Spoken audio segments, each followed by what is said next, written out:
everyone, my name is Maddie, and this is my Marvel comic breakdown.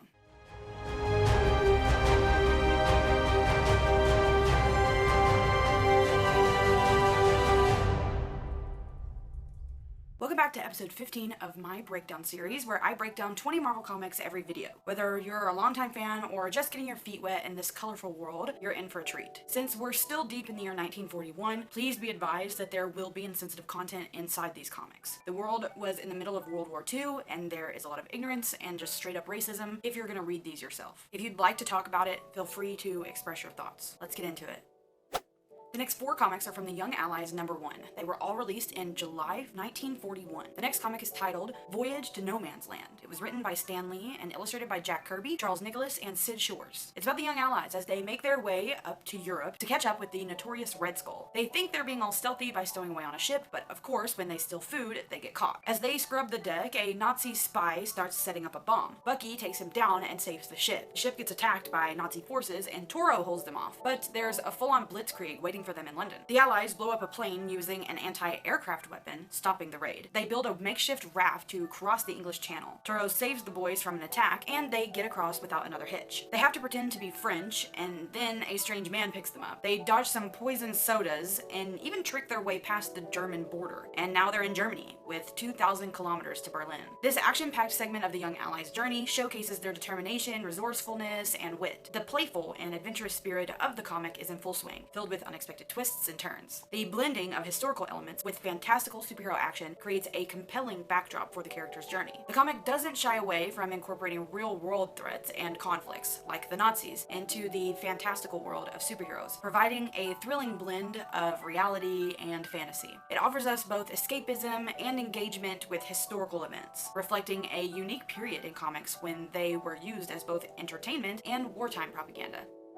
The next comic is titled Trapped in Nazi Land. It was written by Stan Lee and illustrated by Jack Kirby and Charles Nicholas. The Young Allies are traveling through the German countryside, but they need to get a move on, so they distract some German soldiers and snatch their bikes. But things are about to get real when they make it to Berlin and find themselves in the midst of a parade. They bump into Hitler himself. They've got to play it cool and follow the Gestapo, all while keeping their eyes peeled for any signs of where Agent Zero might be held captive. Meanwhile, the Red Skull is busy trying to torture information out of Agent Zero, but the Young Allies have made it to Germany, and the Red Skull's not having it. Back with the heroes, they're breaking into a Nazi police station, searching for clues, and discovering Agent Zero's location at Beer Garden Place, a concentration camp. The Red Skull shows up, and things go south real quick. But the boys aren't about to give in to verbal or physical abuse. They fight back, escape the concentration camp, and find the building where Agent Zero's being held. Whitewash Jones stumbles upon a skeleton, and Bucky gets an idea. A red-painted skull and some disguises later, and they're walking into the building like they own the place. This part of the Young Allies' journey presents a thrilling blend of action, clever tactics, and historical references. The characters' resilience and moral strength are on full display, and their inventive escape plans showcases their adaptability. The blend of fictional storytelling with real historical figures such as Hitler adds an interesting layer but may be seen as controversial. The use of symbols and visual cues like the red-painted skull emphasizes the creativity in this era's comic writing. Overall, the segment is engaging, but not without complexities that may provoke thought on how history is depicted in pop culture.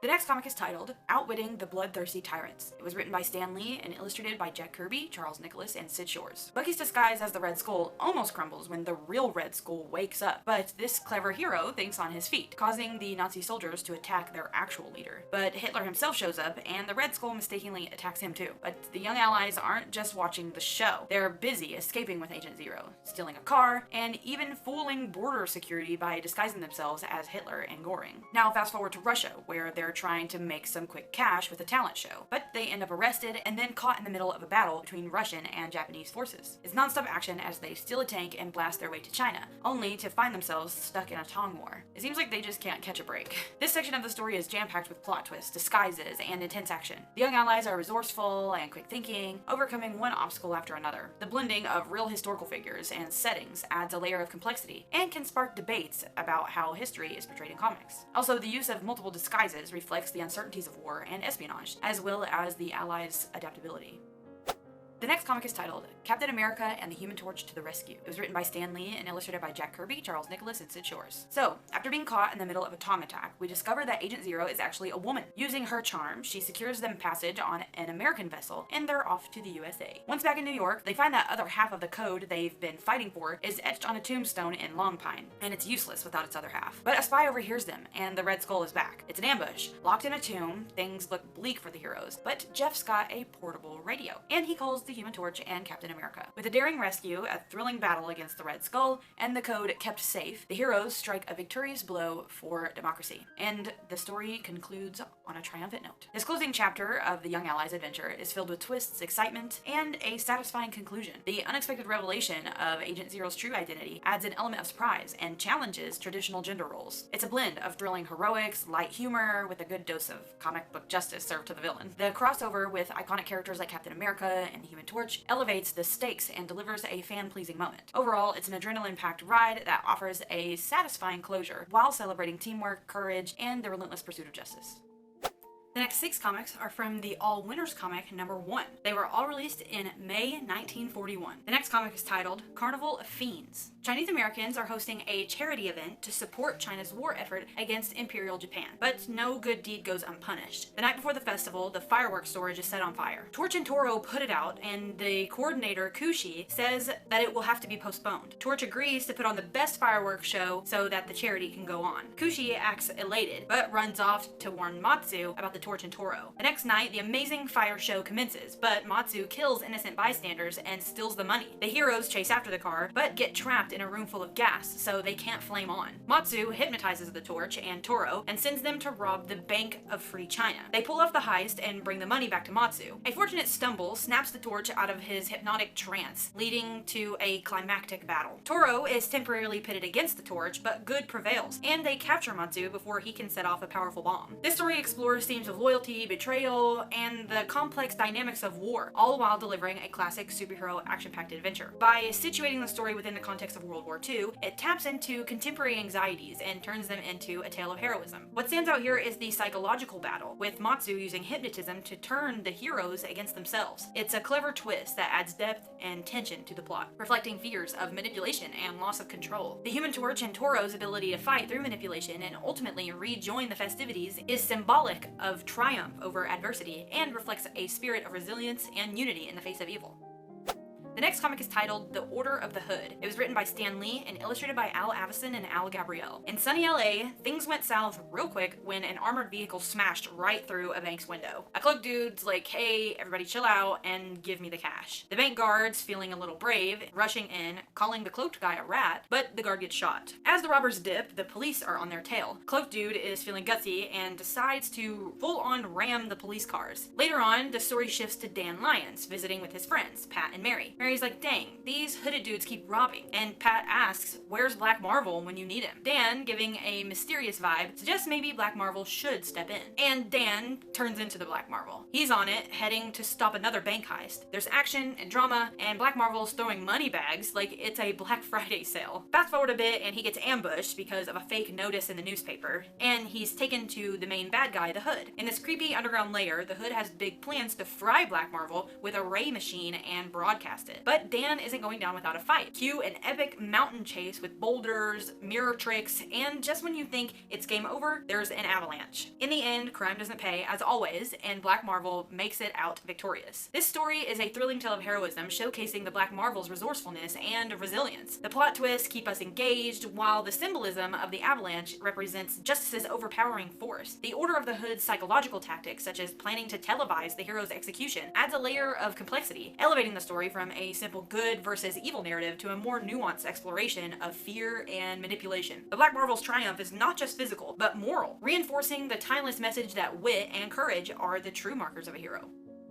The next comic is titled The Case of the Hollow Men. It was written by Jack Kirby and Joe Simon, and illustrated by Jack Kirby, Al Avison, Joe Simon, Al Gabriel, and Sid Shores. Late one evening on Bowery, 2 downright creepy figures stalk an unsuspecting policeman. The dude in charge, Mr. Lord of Death, sends his zombie minion after the cop, and it's not for a friendly chat. The policeman's like, hold on, and tries to shoot down this walking nightmare, but bullets are basically like jelly beans to this zombie. After that little escapade, the villain makes a call across the pond to his buddy play Adolf. He's crafting an army of the undead for some sinister sabotage. The price tag is a cool $1 million for a job. Fast forward, and Steve Rogers and Bucky are just hanging out until they're thrust right into the heart of this undead chaos. They quickly discover bullets don't work on these zombies. They're full-on demolition machines, causing mayhem, tossing cars, and wrecking everything in sight. Enter Captain America and Bucky. If you can't shoot them, punch them, right? And boy, do they give it their all. However, things take a turn when a stash of grenades causes a massive explosion on the bridge. But like the legends they are, the duo survives and decides to head back undercover to the heart of the action, the Bowery. As they infiltrate the Lord of Death's lair, things go from 0 to 100 real quick. This maniac is draining people of their blood and filling them up with some wild concoction that makes them virtually invincible for a day. When he says that undercover Steve and Bucky are going to be test subject, Steve transforms into Cap and unloads some whoop-ass. Hitler calls to check in, and Cap answers, taunting him for a slight comedic ending. This story plays heavily into the wartime propaganda of the era, featuring themes that were common in comics during World War II. It presents the narrative in black and white while the heroes are fighting the ultimate evil. The use of zombies adds a horror element, blending different genres to create a tale that's engaging and exciting. The transformation of the homeless into an instrument of terror highlights societal fears and uncertainties of the time. It's wild, it's fantastical, and it's a snapshot of how comics were used as a tool during this turbulent period of history.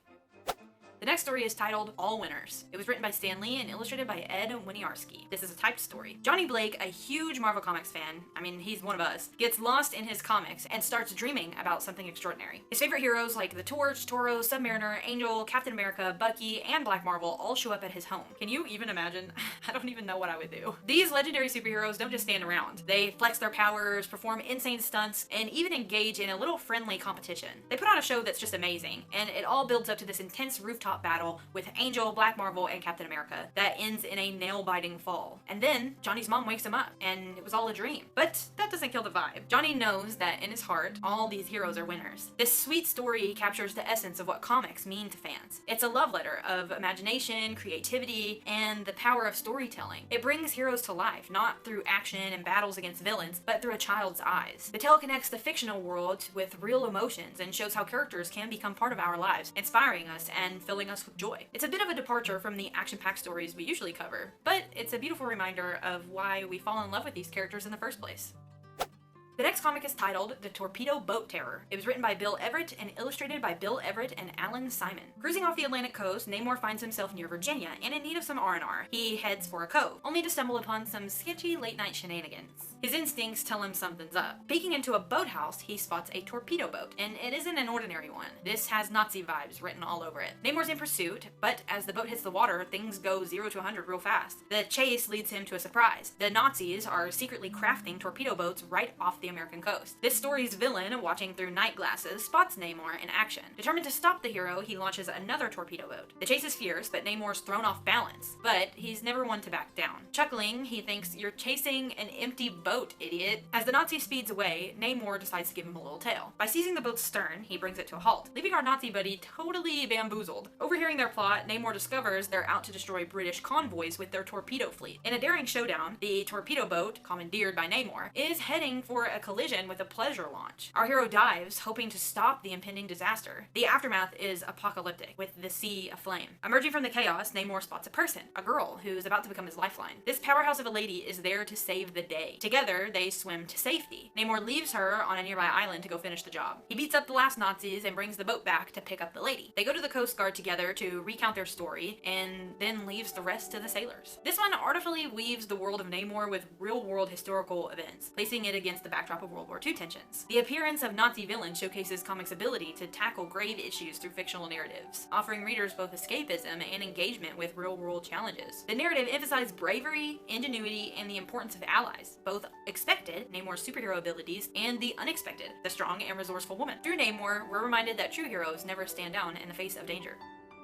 The next comic is titled The Case of the Mad Gargoyle. It was written and illustrated by Paul Gustafsson. In the vast expanse of the skies, planes taking the Panama Pacific route have been vanishing. No trace, no reason. In the midst of this aerial enigma, the Angel embarks on a journey to uncover the truth. As news headlines speak of the abandoned search for the lost Stratoliner, the Angel jumps into action. Consulting his crime files, he discovers a name, the Gargoyle. Each headline, each event, fitting together like pieces of a dark puzzle, pointing to one sinister villain. Disguised, he charters a plane, determined to trace the last known location of the missing aircraft. As they soar above the Mayan jungles of Mexico, danger lurks. An unexpected magnetic ray from the dark depths below threatens to bring the plane down. The Angel, sensing peril, makes a quick escape. Stumbling upon an ancient throne, he encounters its fierce protectors. These guardians of the temple, under the command of the Gargoyle, engage the Angel in a fierce showdown. Inside this architectural marvel, in its heart, sits the Gargoyle, orchestrating his dark plans. The Angel learns of the temple's grim traditions from the captive passengers of the missing planes. During a full moon, a chilling ritual unfolds, sacrificing both a native and one of the captured to appease their moon god. But with the Angel amongst them, he shows his strength to make sure that he is the one who is chosen. This gives the passengers time to escape. The sacrifice starts, and the Angel is launched off of a catapult. Using his cloak to guide, the Angel lands, and his shadow gives the natives a fright. There's a pretty good fight sequence with the Gargoyle, which ends with the villain being thrown off the temple. The story ends with everyone being rescued and headed back to the United States. The story's strength lies in its ability to merge elements from different genres, creating a rich tapestry of suspense, danger, and adventure, while also delving into themes of sacrifice, belief, and the perennial battle between light and darkness. This story delivers a compelling mix of intrigue, action, and cultural mythos. The combination of the Mad Gargoyle's twisted plot and the native tribe's superstition adds layers of complexity and stakes into the narrative. It highlights the Angel's determination, resourcefulness, and his ability to navigate between modern technology and ancient beliefs. What stands out is how the storyline intertwines different elements like wartime politics and supernatural rituals to create a multifaceted adventure. The next 4 comics are from the Submariner Comics number 2. They were all released in July 1941. The next comic is titled Incident in Canada. It was written and illustrated by Bill Everett. Namor is taking a casual swim up the Niagara River because, he's Namor. And that's when he stumbles upon the news of Nazi prisoners escaping from Canadian concentration camps. While chilling by frozen Lake Ontario, he sees this dude, Snaps, totally failing at winter driving and swoops in to save him. The two then partner up to help a ship trapped in the lake, with Namor flexing those muscles to free the vessel. But that ship isn't carrying just any old cargo. Inside is a bunch of escaped Nazi prisoners. Namor demands his rightfully earned cash for helping them, but the ship crew get all shady on him, and he doesn't let anyone mess with them, obviously. Despite being temporarily trapped and betrayed, Namor bounces back, unveiling the ship's dark secrets and those deceitful dudes, Snaps and the captain. A sinking ship, desperate Nazis, a chase, and in the end, justice is served, the Namor way. He hands those bad guys right over to the US authorities. This narrative gives us a classic Namor story, weaving action and morality. It's not just about Namor's physical might, but his unwavering moral compass. Even when faced with enemies, he opts to save them, showcasing his true heroism. Additionally, the plot offers a deep commentary on war-era tensions and dilemmas, with Namor being a symbol of righteousness amidst chaos, a true reflection of his character's essence and the complex socio-political atmosphere of the time. The next comic is titled Sabotage in a Coal Mine. It was written and illustrated by Bill Everett. Namor reads about some intense coal mine strikes happening in Pennsylvania. Thinking some shady fifth columnist might be stirring the pot, he decides to go all detective mode on the Largo Bituminous Coal Company. While he's playing Sherlock underwater, he learns that the strikers are planning something mega sketchy, flooding the mine to back up their demands. Trying to play the hero, Namor rushes to warn the big bosses, but they're not buying what he's selling. Fast forward to a suspenseful night in the mine. Water's gushing in, workers are in danger, and Namor's there to help. But in trying to be the hero, he kind of messes things up a little. The mine floods, things are looking a little bleak, but Namor's not about to let anybody down. Following some intense underwater action, fights with shady foreigners, and some heartfelt rescues, including a touching moment with a dad and his daughter, Namor manages to save the day. Namor discovers the real culprits, those fifth columnists he suspected from the start. In classic Namor style, he gives them a taste of their own medicine. With justice served and gratitude showered, Namor pieces out, ever the humble hero. This story paints a vivid picture of the challenges and tensions of industrial life, highlighting the lengths people might go to advocate for their rights. Namor, once again, embodies the idealized hero, one who, even when making a mistake, is unwavering in a mission to save lives and bring justice. The narrative touches on societal issues like the power dynamics in labor industries and the infiltration of foreign entities. In the end, it's a reminder of the importance of unity and the strength of community resilience. The next story is titled Namor Blitzes a Nazi Sub. It was written and illustrated by Bill Everett. This is a typed story. Namor's chilling, enjoying a peaceful swim, when a Nazi submarine on a mission to wreck an English battleship comes into view. At first, he's like, gotta destroy that sub right now, right? But then, thinking it through, he decides to stalk it and make his move at the perfect moment. Fast forward a bit, and the submarine lets a torpedo fly, aimed right at the battleship. Namor's on it, but he can't get there in time, and the ship gets hit hard. Now Namor's steamed, and he absolutely wrecks the Nazi submarine. Like, rips off its rudder, crushes it with ocean pressure, the whole shebang. Then, being the hero that he is, he zooms over to the sinking English battleship, saving the sailors, and patching up the hole with a piece of the demolished submarine. And as the battleship sails on, with the sailors cheering him on, Namor heads back to his native waters, feeling pretty good about taking down the bad guys, and lending a hand to the fight against the Nazis. This story showcases Namor's loyalty and strategic mindset. His decision to follow the submarine and act at the right moment, rather than impulsively attack, shows a complex character who's more than just muscle and might. The triumphant rescue also emphasizes his heroism and resourcefulness.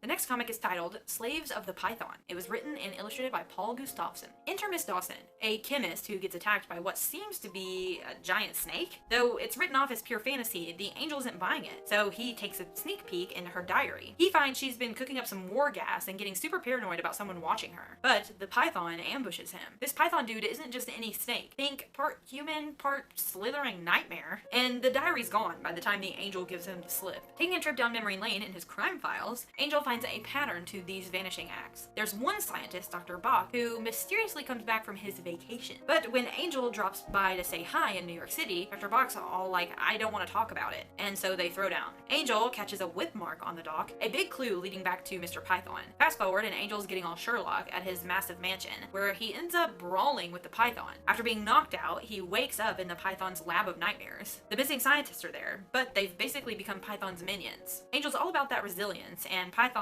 like, I'm gonna break you with a good whipping, but Angel's too strong, laughing off the pain. Miss Dawson, inspired by this, throws some shade at the python too. That doesn't sit well with our sneaky villain, who's now demanding an antidote recipe from Dawson, or Angel's gonna get it. Angel's thrown into a gas chamber, facing a deadly fog. Python's betting the antidote won't work, and gives Angel a knife as the dark way out. But Angel's full of surprises, and after a death fake out, he's throwing down with Python and his sidekick Narmi. With the villains knocked out, Angel frees the captured brainiacs and waits for the cops to show up. Python spills his life story, from circus act to Nazi spy. With justice served, Angel's off into the night, leaving Dawson and us with one epic tale. This comic narrative explores the idea of resilience in the face of evil, and the classic battle between good versus evil. It draws parallels to wartime espionage, indicating the deep-seated fears and paranoia of the era it was penned in. The character of the Angel, with his indomitable spirit, serves as a beacon of hope, proving that determination and quick thinking can overcome even the most dire of situations.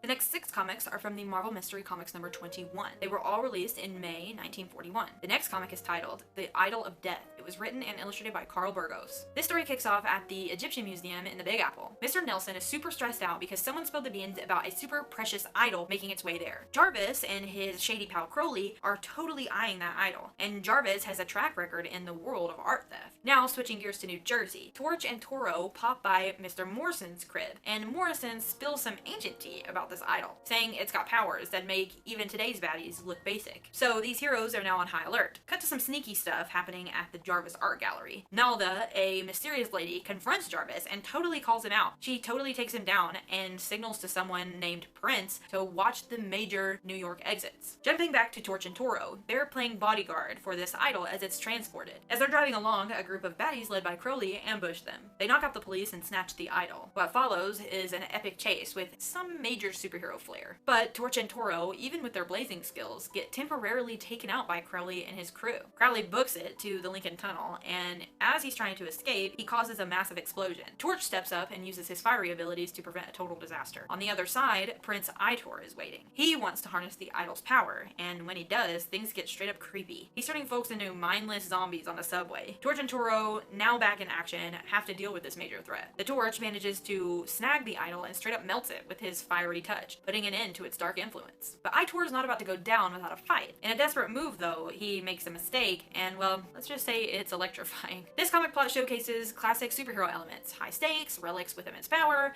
and thrilling chases. The Torch and Toro's dynamics highlight the age-old theme of good and evil. The juxtaposition of ancient relics in a modern setting reminds readers of lingering past influences. The finale emphasizes that power, when misused, often leads to one's downfall. The next comic is titled The Magnetic Lake Mystery. The author is unknown, but it was illustrated by Bill Everett. Planes have been nosediving into lakes like it's going out of style. There's been 5 in just a month, and who better to get on the case than Namor alongside super cop Betty Dean. It's not just bad press for the airlines either, it's also causing them major coin. Now, while the feds are scratching their heads with no leads, the duo is hitting the ground running. Namor, always being the adventurous guy, goes for a deep dive in the lake, and he finds a weird wire that's looking a little sus. Meanwhile, Betty's on a stealth mission, getting cozy with this dude who's got major up-to-no-good vibes. She plays it cool and pretends to be on his side, and this guy spills the beans about wanting to take over American Airlines with a sneaky crash and burn plan. But Namor stumbles upon this huge underwater steel chamber, and inside is a bunch of drowned mechanics and these massive electromagnets. As he's navigating this subaquatic layer, a dude tries to ambush him, but Namor drops him with some killer jujitsu moves. Shifting scenes, Namor's now facing off against a whole crew of Nazi stormtroopers, and Betty makes an entrance with the sketchy guy in tow. She clues Namor into the fact that they're smack dab in the middle of a Nazi Sabotage HQ. And the big bad is Captain Weiner. After a heated showdown, they get the captain to spill the details of his dastardly plot, and just like that, the mystery's solved. Betty dials up the FBI, and heroes have saved the day. This comic arc weaves historical elements, mainly the influence of Nazis, into a fictional narrative. It presents the recurring theme of an undercover plot to undermine America, using a medium everyone can relate to, air travel. Through Namor and Betty Dean's investigations, the story champions collaboration and determination. Ultimately, it delivers a message about vigilance against external threats and the importance of unity in addressing challenges.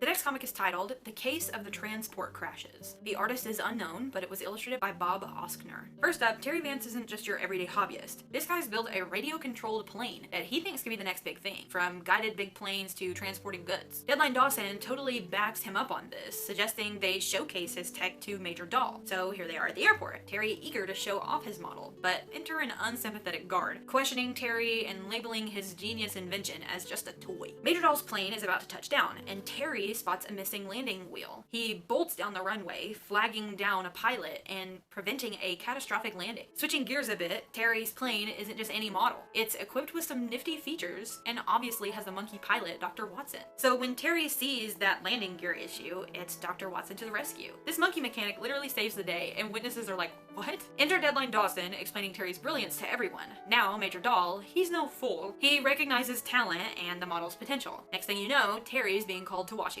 As Terry reaches DC, some sneaky guys swipe his plane. Using his tech savviness, Terry retrieves it, foiling the baddies' escape. Major Doll's onto them, and they're linked to some major sabotage activities. In the end, Terry's invention gets the green light from the War Department. This story captures the essence of classic comics: innovation, suspense, and overcoming challenges. Terry Vance is portrayed as a young genius, not only technologically savvy, but also quick-witted in crisis. The narrative underscores the importance of recognizing young talent and the potential of technology, even if it appears unassuming at first. The presence of characters like the dismissive guard and the supportive friend, Deadline Dawson adds depth to the story, highlighting society's mixed reactions to groundbreaking innovations.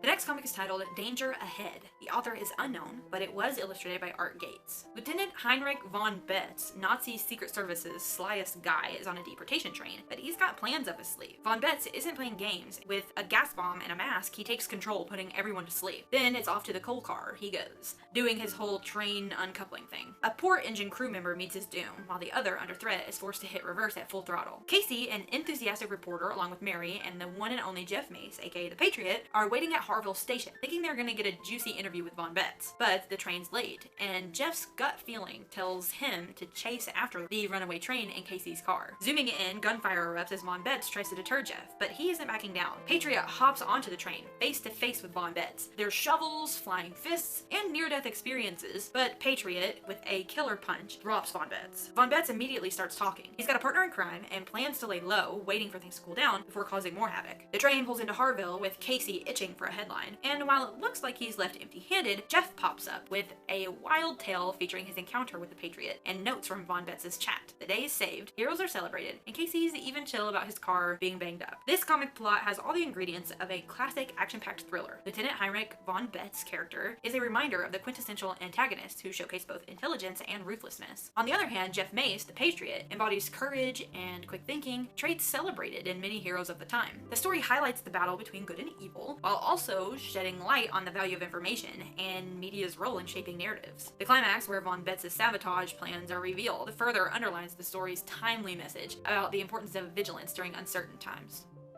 The next comic is titled Fight Against the Fascists. The author is unknown, but it was illustrated by Ben Thompson. Ka-Zar, always on high alert, spots Italian tanks sneaking around the jungle. And if his jungle instincts are right, they're gearing up to surprise the British force. Things look bleak for Ka-Zar when he's captured, but even tied up, he's got his loyal eagle, Pendar, to relay an SOS to his ape allies. Quick on the uptake, Shaka, the big boss of the apes, swoops in for the rescue. Free at last, Ka-Zar, who's like a jungle's version of a strategic genius, is already piecing together a plan. He's got intel on the enemy, and better yet, he knows this jungle like the back of his hand. With a gorge and a river nearby, they conjure up a clever plan. They're rolling boulders, they're building a dam, and now the water's blocked. Sneaking into the Italian camp, he and his crew grab explosives, light them up, and let's just say things get wet. When that dam bursts, the Italian camp is in chaos, guaranteeing the Brits a hassle-free advance. This comic narrative perfectly embodies the classic themes of heroism, quick thinking, and alliance. Ka-Zar's relationship with the animals emphasizes the interconnectedness of nature and humanity, while his role as a protector showcases the universal desire to defend the innocent. The use of a dam as both a strategic element and a tool of destruction reinforces the power of nature and its manipulation in warfare. The plot contrasts the technological might of tanks with the natural prowess of Ka-Zar and his allies, ultimately celebrating the triumph of resourcefulness and knowledge of the land over brute force.